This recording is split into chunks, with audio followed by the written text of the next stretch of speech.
আফগানিস্তান পাকিস্তান সীমান্তে নতুন করে সহিংসতা ছড়িয়ে পড়েছে। আফগান কর্মকর্তারা জানিয়েছেন, বুধবার ভোরে সীমান্তবর্তী এলাকায় তীব্র গোলাগুলি ও বিস্ফোরণে অন্তত 15 জন সাধারণ নাগরিকের মৃত্যু হয়। আরও ডজন খানেক মানুষ আহত হয়েছেন, যাদের মধ্যে নারী ও শিশুও রয়েছে।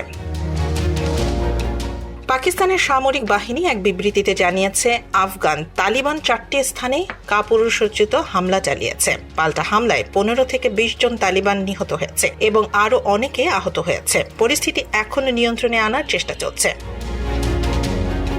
সহিংসতা শুরু হয় গত সপ্তাহে আফগানিস্তানের বিভিন্ন স্থানে একাধিক বিস্ফোরণের পর, যার দায় পাকিস্তানের ওপর চাপিয়েছে আফগান কর্তৃপক্ষ।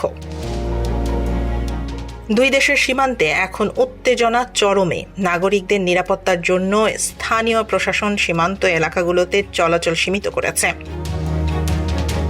বিশ্লেষকরা বলছেন, আফগানিস্তান ও পাকিস্তানের মধ্যে দীর্ঘদিনের সীমান্ত উত্তেজনা আবারও নতুন সংঘাতের দিকে গড়াচ্ছে। দুই দেশের সরকারকে সংযম ও সংলাপের পথে ফেরার আহ্বান জানিয়েছে আন্তর্জাতিক মহল।